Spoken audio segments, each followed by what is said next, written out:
Okay, I'm doing questions, which are still coming in, and I want to do a fun format thing with them, and I still need to run to Walmart and get the little thing to put in my car so I can safely record and drive safely, as safe as I can. I want one of those cute little suction cup things that you can put on like the inside of your windshield or on your dash. I might have one with like all my GoPro stuff, but it's kind of a mess and it's everywhere. And then I'm gonna get like the little index cards, the little colorful ones, and then write down the questions so I don't have to use my phone while I'm driving, because that's dangerous and not smart. So yeah, I'm gonna have a look around here, but chances are I have to run to the store. And it's Saturday, and I hate going out on, I hate going out during the day on Saturday because that's when everything gets really busy. But, oh well. I just get to hone in my car driving skills. And I cannot find the thing anywhere, so I'm just gonna run to the store. It should be quick. I parked in the wrong spot. I didn't park in the parking lot. I parked out on the curb. Look how small my car is though, dude. Like, come on. Crazy. There. We got to the car. It's just warming up. I just realized I have some trash in it, which is kind of gross. That's just a donut wrapper, but I forgot to take it out last night. We got Big Boo, Little Boo, Little Boo, the even smaller one that's tattooed on my leg. I've also got this marker for writing the cards. I'm just gonna chill right there. Yeah, we popped a new blackberry clove, and we got Cabo on the other side. We love our keychains. Yeah, we'll see. Pete's behind this truck. You just can't tell yet. I got the stuff. There he is, just hiding. Like as much of an idiot if I'm in my car talking to myself. But we got the stuff. Walmart lied to me about the price of the little suction cup thing, but it's whatever. And then the sticky notes, the ones that I wanted to get were like $6. I'm like, I'm not spending $6 on those for the little colorful index cards. So I just got the off-brand ones, which hopefully do the same thing as long as you can write on them. Now my hope with this is that it's not gonna buzz, you know, like as the car moves. I'm just looking for, there it is, the Sharpie, so I can write down some questions, because I posted the thing about an hour ago and I've already got a bunch of questions. I was looking at it while I was in the line at Walmart, and yeah, I guess I'll open this up and see, hopefully it works. I wanted to open it the right way in case I had to return it, but this is just quicker. This packaging sucks, first of all, but I got it open. Okay, I actually do think I want to go with the 0.5. Boom. And then I want to get enough of like the interior in it. This dude better not hit me. If he hits me, I'm gonna be pissed. So I also realized I'm gonna have to talk loud because this is a loud car. So I'm gonna go somewhere quiet where there aren't a billion people to go write down some of the questions on the cards. Just cleaning up my trash. Oh look, he doesn't want to park next to me anymore. Either that or he still does, he's just realigning. See, this is why you don't need a tank of a vehicle, because I've never had to do that in a Honda Beat. I just park right in wherever I go, and if I'm diagonal, who cares? I'm still totally in the lane, so it doesn't bother me. Okay, I don't know if he's getting out or what. He is getting out. Hold in here. He's got a nice sweater. And I decided I want to wear this yellow hat because there won't be enough yellow in this video. I mean, you're not gonna see the outside of the car as much, so we gotta still have some yellow. It's a Honda Beat video. Like, come on. Okay, I think we're finally good. I'm just surrounded by monster trucks, so I have to be careful because people come out of nowhere. Parking lots, be careful driving in parking lots. The UTmtrec tip of the day, driving tip from K-car owner.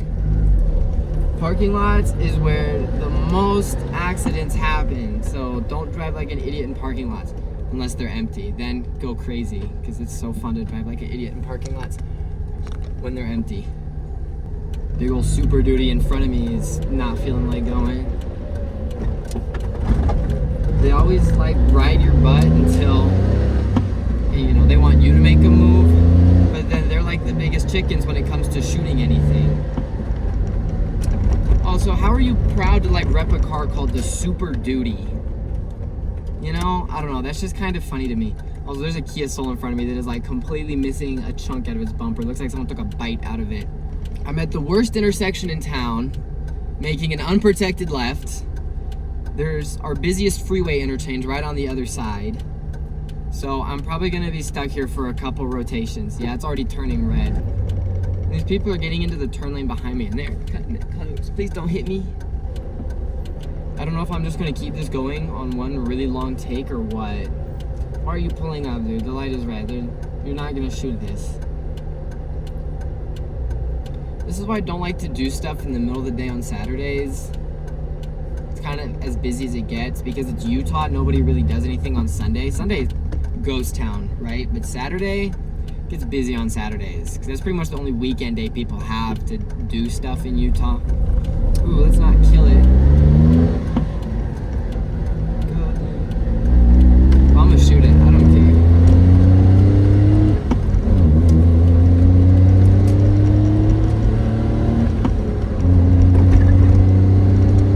We're good. We did it. This dude's gonna get T-boned by me. We're just sliding around all over up here. I usually have him over there where the camera is, but right now he's behind my dash because there's no room for him right there right now. Well, there is, but he'll keep bumping into the camera if I leave him there, so. Alright, I got to the little spot where I'm going to write down some of the cues. And I'm also going to review this footage and make sure it's not just super vibrating like buzzy, and that it looks stable, it looks good, and that I look good, obviously. I'm not going to post this if I look terrible. Like hardly anybody here, yo. This is hella nice. I'm at the our waterfront, the Utah beach. This is my nice place to write down the cards. And look, there are mad ducks down there. Just crazy load amount of ducks. Hell yeah. There are seriously mad ducks. It was like they were coming up here for a sec. They're loving this. There's like nobody here to bother them, so they just get to go crazy. I've now got tons of questions all written down in my terrible handwriting that I all wrote inside the car. And I'm just kind of going to go through those as I drive over to the car wash. It's kind of, I'm not playing music. I always play music when I'm driving, especially in the beat. It's kind of weird just driving in like silence, but it's whatever. I'll live. It's very cloudy today. I got sunglasses in case I needed them, but I don't think I will. So we have this huge pile of questions and stickers that are all staying together. And I'm just gonna kind of go through them randomly. I'm gonna just grab them and try not to read them too much while I'm driving or like, you know, in important parts of driving. So we can start now. There's like a really cool Accord over here. Just chilling. We love our fellow 90s Hondas. It looks like a 90s something. Okay. So our first question is, okay, I'm not gonna be able to get all your names right. I'm letting you know that right now. Demerokik. I don't know. It's a cool name, but it says, have you ever had any reliability issues or substantial problems finding parts? So, reliability issues, yes. I mean, 3 months into owning the car, we had to take apart the entire engine because it was burning a ton of oil. We just decided we're not going to diagnose it specifically, but we're going to replace valve seals, piston rings. And then as we had the car apart, we noticed there were more issues and stuff, and so we just started replacing pretty much everything that looked like it needed to be replaced. I mean, there's a whole new cylinder head and camshaft and stuff in the car. And so these cars run at high RPM. I mean, I'm staying a little over 2,000, and I'm just in 5th gear driving through a residential area right now. But they redline at 8,500, but they go all the way to 10,000 RPM. I mean, to get serious torque and to drive long distances or maintain highway speeds, you have to sit at about 5,000-6,000 RPM. Or you could just go 4,000 and just go slow everywhere like I do, because I'm on the braking phase and I'm trying to be nicer to the engine, you know. But sometimes you do like to rev it out. You like to get those high RPMs because the car car sounds really good, and it's, you know, it's a ton of fun to drive. But I would blame all that down to this car's 30 years old, and it had about 68,000 miles when we had to start doing that. So it spent a lot of its time just sitting. It didn't get to...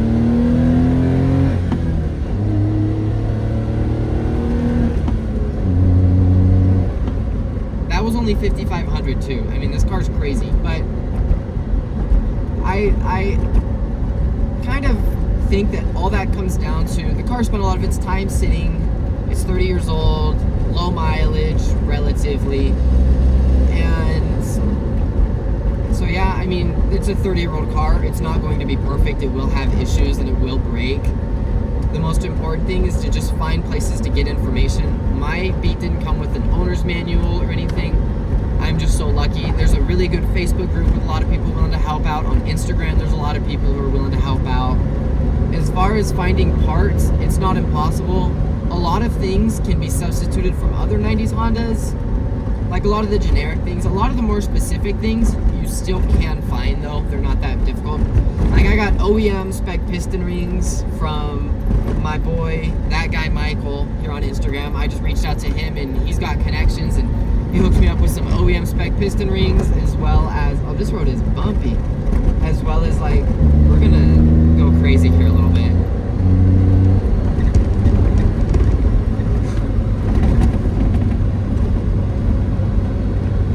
Fun road. Anyway, as well as like some weird specific gasket that I needed that's between the throttle bodies and the intake manifold.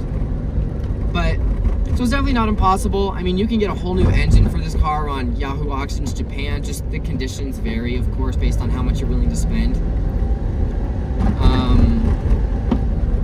But these aren't impossible cars to own. They're just difficult. This is not an easy car to own. This is not a good first car. It's not a good starter car. Not a good first project car.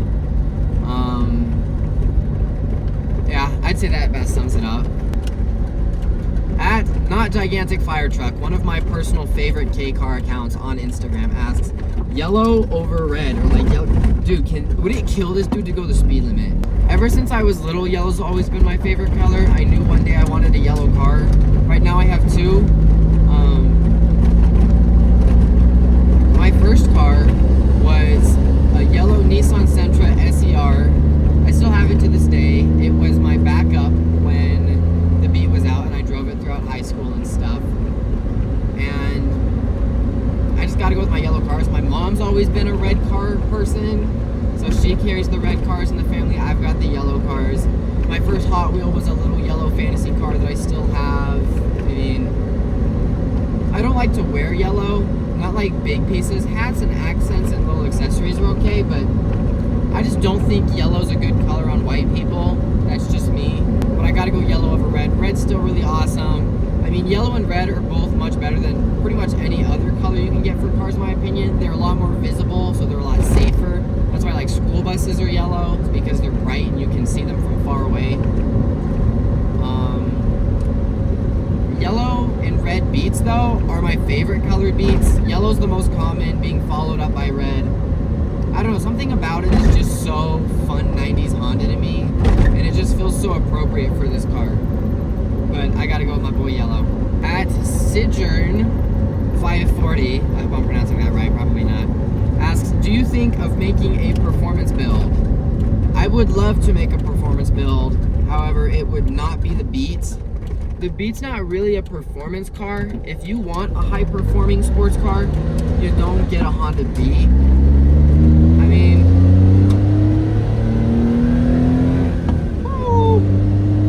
I think that's one of the big merits of this car is it doesn't matter that it's not fast. That's not what makes the Beat a Beat. Who cares if it's a slow car? It's a cool car and it's a fun car. If I were to make a performance build, I would want it to be, I would probably do like an Integra or something like that. Probably in the same sort of generation, the same sort of era as 90s cars, but I would really, I don't know. I like Hondas. I know how to work on Hondas more or less. I think an Integra would be a really good build, any generation. But I do plan on upgrading the Beat, but nothing high performing. Like, don't expect me to like supercharge and boost it. that's just not what this car is meant for, you know? At Telestator asks, did you import it or buy it from someone who had imported it? This is one that I get asked a lot and that I always like to comment on. I wish I could give better information about it, but I really can't. I bought it from a dealership that bought it from another dealership that bought it from an importer. That's their process, I guess, in Vegas. And so I luckily did not have to go through the headache of a process of importing it myself. This Beat came with everything that I wanted. Well, the Mugen hardtop, that was the main thing that I wanted. So I didn't have to worry about importing myself. Also, I bought this car back in February, and the whole import, especially K-car scene, it's felt like it's exploded in the last few months, especially since I've owned this car. And now there's a ton of resources online and a ton of people who are offering this stuff. Even Donut Media has done a thing on the import process and getting a car imported. And those things weren't around when I was first looking into getting this car about a year ago, when I first started like saving up and preparing to get this car. So if you can find one in the United States or wherever you live locally, I would absolutely recommend going that route instead of importing it yourself, because the import process, I've heard, can be a nightmare. But if you're like a broker, or you know a broker or somebody who can help with imports and who's willing to, absolutely take that route. It's a matter of preference. You can save a lot of money if you import yourself, but you also got to determine if it's worth the stress. So yeah, I don't know. Usually big cities will have imported car dealerships or places you can find imports. Yeah, I unfortunately didn't import it myself. I just sort of went the usual route. Just make sure you get all the papers. If you buy it from a place already in the US, make sure you get, because there's a million different Japanese documents that you need to get your car registered and titled in the US, and it can be a serious pain if you don't get those from your dealership, trying to track all that down. At Sasha, I can never say this name. Sasha TRFMV asks, what made you buy this tiny little minuscule car? See, I love this question because there's a billion different reasons why I got this car, but the number one is I just like, well, so my friend Craig, who has the white MR2, the SW20, I was hanging out with him one day, and it was, I don't know, we were playing Gran Turismo in his basement, and I was still not really in the whole car scene. I didn't really understand cars or anything like that, or tuner cars or JDM cars or any of that. I mean, I knew JDM cars were like Supras, GTRs. I knew that they were cool cars, right? And he got that MR2 a little bit before then. He bought it from his grandma. And so we were playing Gran Turismo, and he's racing in the MR2, and I'm like, you know, oh, this is really cool. This game's like super accurate, but, you know, I've never actually been in a ride in your actual MR2. Can we go for a quick ride in it? And he's like, yeah, totally, bro, let's do it. And so he took me up the canyon in it, just like carving, just crazy, right? And I immediately fell in love. And I'm like, everything about that car is so cool to me. It's super 90s. It's super like the interior, the exterior, the pop-up headlights, everything about it just screams 90s in that era. And it's still a cool sporty car. It's a mid-engine, it's turbo, so you can hear like the intake noises right behind you. Just a super cool car, and I immediately fell in love with this whole 90s Japanese sports cars thing. And so then I started researching them, and I was like, well, I want to get one of these, but how do I know which one to get? Because I can't just get an MR2, that's his thing. And I had another friend, my friend Logan, who has a Miata, and I'm like, well, I want to get something that's more me, something that's a little weirder. And I came across the Beat thanks to Gran Turismo, and I immediately started researching these cars, and I started looking up Instagram accounts of people who had these accounts, like BYV Tech, who's still like my greatest inspiration for everything I do, K-car related or Beat related specifically. And I don't know, I fell in love with everything about it. Mid-rear, right-hand drive, zebra interior, yellow, and I thought, holy crap, this is like the coolest car ever. I have to find one of these. And so then I started doing my research, where to get parts, because I knew it was going to be difficult if I chose to get one of these cars. It's not just like a Toyota Corolla. It's an imported car that came out in the 90s and only a couple thousand of them were made. Well, 33,000, but still, that's not a whole lot considering like F-Series, there's like millions of them. So yeah, I don't know, I just totally fell in love with it, and I fell in love with the idea of having this car, and then I worked my ass off and I saved up and bought one. We are at the car wash now, in case that wasn't obvious. Boo is like chilling right there. Boo's also chilling right there. So yeah, we're gonna get a quick wash and then I'll get back to questions. Bruh, check out all that dirt. Yeah, clean beat. That's good stuff, dude. Let's not get the rough to get around the antenna. We love the foam gun. Real clean cars get cleaned with the foam gun. I got even more questions on the Instagram sticker, but I'm gonna finish off these ones first before I go on to any of the new ones. I might do some more driving and answering later at night because Beach still needs an oil change, which I plan on doing at some point today. This place is busy. I mean, like I said, Saturday, it's always busy. The guy next to me in the big old car, he was asking me questions. He was really nice. That's another thing that's really cool about this car is you're always meeting people and you always get to answer questions because of course anywhere you go with a car like this, people are like, you know, what on earth, dude, what is that? Bum, bum. I don't know, I'm gonna go drive around this rich person neighborhood because I'm bored and rich people neighborhoods always have the fun, weird, windy roads.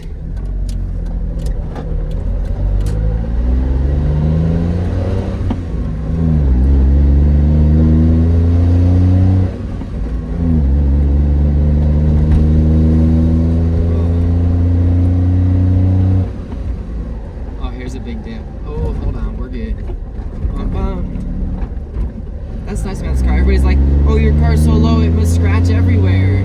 Or it's so little, it's not really low. And it doesn't. I've still never scratched in this car, not even the exhaust tip, because the wheelbase is so big. It has such a wide wheelbase. So there's hardly anything in front of or behind the tires to scratch. It could high center very easily. I luckily have not high centered. Okay, back to questions. Virgaloo asks, would you, okay, hold on, just make sure this white lady in the BMW doesn't kill me. Would you buy another K car or go bigger or smaller even? I would absolutely buy another K car in a heartbeat. If I had the money and the room and yeah, that's pretty much all I need. I would so buy another K car. If I was gonna get another K car, it would absolutely be a bigger K car, however, because in the K car world, the Beat is still small for a K car. I mean, K trucks are way bigger than the Beat, K vans are much bigger than the Beat, even like K sedans and cars like the Suzuki Alto Works and the Subaru Vivio, they're bigger than the Beat because, you know, they have stuff like a back seat and other things. There's a guy in town who has an Acti van, and I've talked to him, and he's even let me sit in his car and try it out and stuff.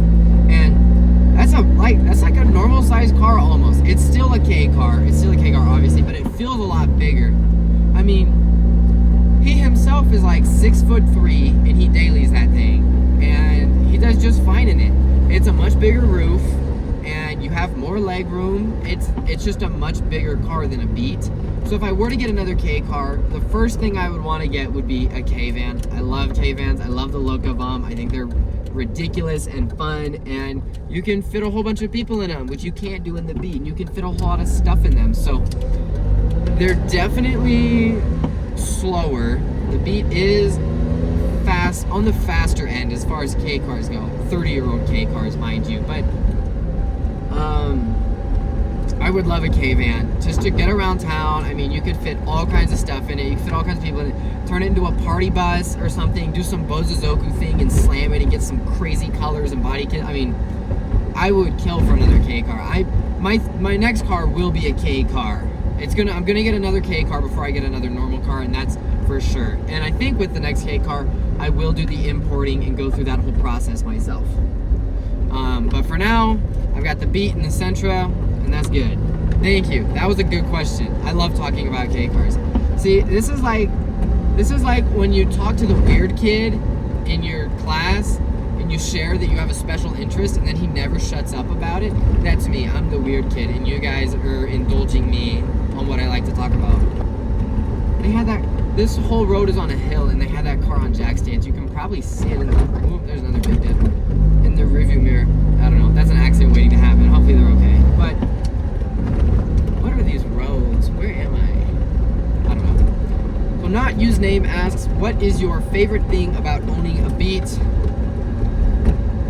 I don't know. I think that's such a hard question because there's a billion things that I just love about this car, and there's a bunch of things that I don't really love about this car, but there's a lot more love than hate. Everywhere I go, people recognize my car, or they know it's like, oh, that's, well, they don't know that's like utmtrec. I'm not like a celebrity, but a lot of people in town know me. A lot of the car people know me. I mean, a lot of people in my classes at the college know me, and they're like, hey, I see your videos on Instagram, I love your car, blah blah blah. It's like, it's very recognizable, and it's become like synonymous with me and my brand locally. Online, you guys mostly just know the car, you don't know me, but me day to day in my personal life, everybody knows that I'm the Beat guy. I'm the one with the little yellow Honda, and I think that's what I love about it the most, is the fact that I liked this car so much before I even had it, to the point where I was like, I wanted to like identify with it.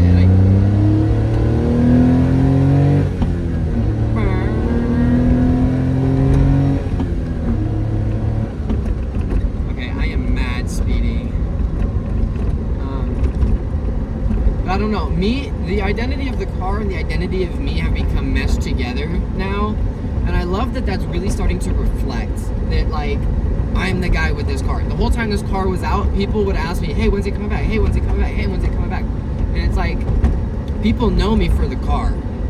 And I'm not complaining one bit about it. I love that this car is a part of my identity and a part of who I am now. And I think that's what I love most about the car, is like the relationship I've built with the car, and the relationship that like the car has built with people online and stuff. I mean, you guys love my videos, and I've always edited, and I've always been into video editing and making silly videos, but through this car, I've really been able to connect with an audience and to find a group of people who also share my sense of humor and my interest and my taste in cars even. So that's what I like most about the car, is just how many people I've met, how much I've learned, and I don't know.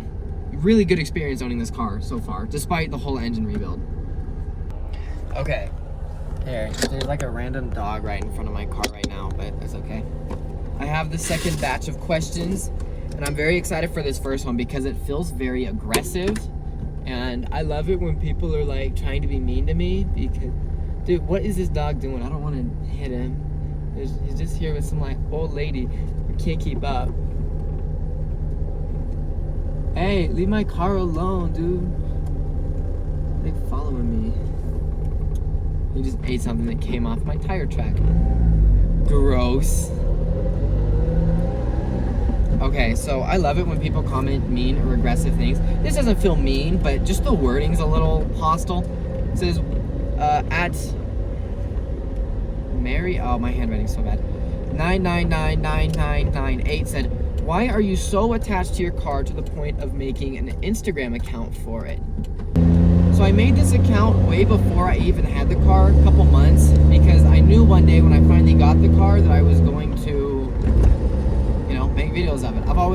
I've been doing video editing for about 8 years, just random stuff, fun projects, nothing ever serious. I've done a little bit of freelancing and stuff, but the majority of my work's always been fun stuff, so I just decided, hey, it'd be fun to have a place to kind of document the car's progress, to have an Instagram account, make videos about it. I never thought that what I'm doing now was eventually going to be my niche and my style. It just sort of happened that way. But I kind of just want to start out with photos and progress and what it's like building the car and stuff. I think an Instagram account's a great way to keep track of your car's progress and to share stuff about it. And because since it's a weird car, there aren't a whole lot of accounts about it. There are now, which is really nice, and there's a ton of awesome B accounts on Instagram. But yeah, there's literally no harm in having an Instagram account for your car. And it's a fun way to share stuff and to share something that you're passionate about. I mean, people have photography accounts and people have you know, gaming accounts or whatever else have you. People have art accounts. And this is the exact same thing. It's an account for my hobby, and my hobby is this car, and so I like to have a place to share online about it. It's very simple. Turbopore asks, what does Beat eat? Beat eats anything. He's not a picky eater. Tubs of frosting, like the Pillsbury frosting, just the whole straight up thing of frosting. And then small dogs, like chihuahuas, like the loud, annoying small dogs. That's Beat's preferred diet. Piccolo Jacob asks, Togue video soon. Absolutely. Might be sooner than you realize, because you can't see, but right there is a gigantic mountain with some very fun roads on it. Last night I was driving down it, and I have a drone. You can see where this is going. So now I know the Beat can get up the mountain, and after you get up the mountain, there's only one way down.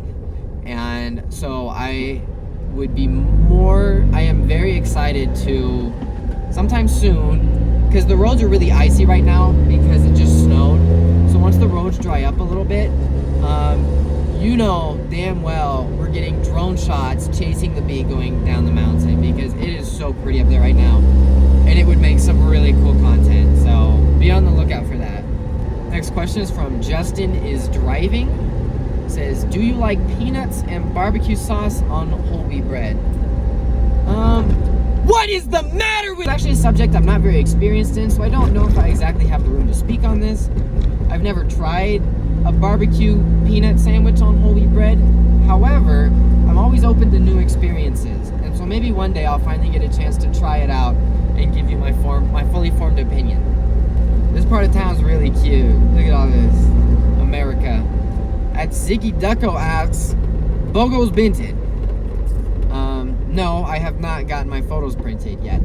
Fun fact, I actually do want to get all my favorite photos of Beat and get them printed at like a Walgreens or a Walmart or something, and then make a huge mural, like cover one of my entire walls in photos of the Beat.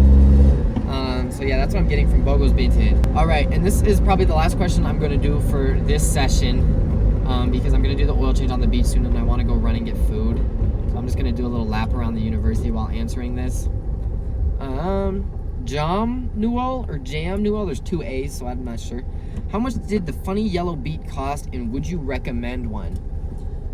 So I got the Beat for about 8,000, 68,000 miles, Mugen hardtop, 14-inch wheels.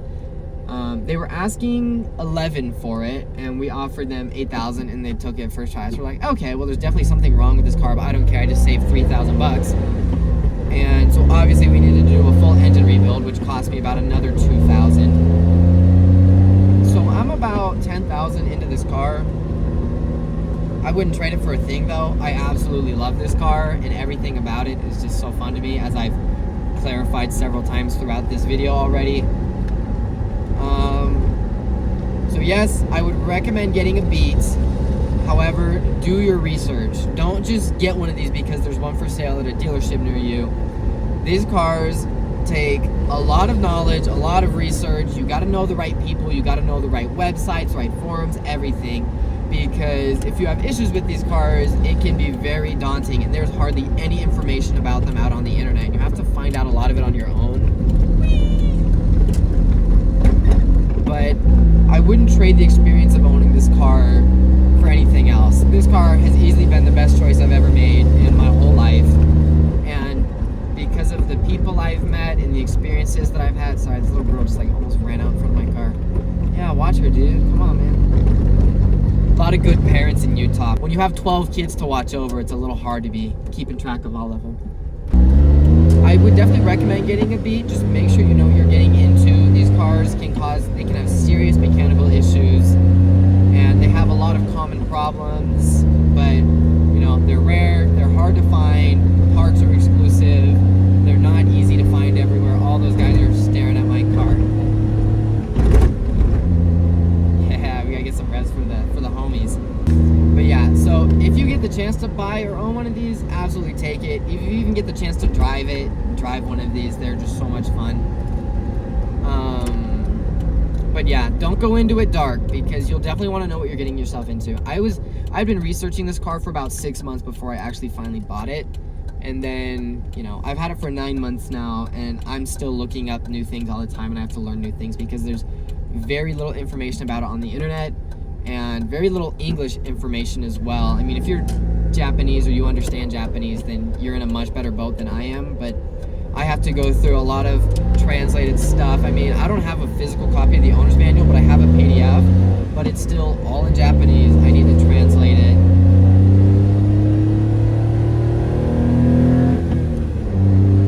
Sorry, there were people watching my car, so I had to rev it.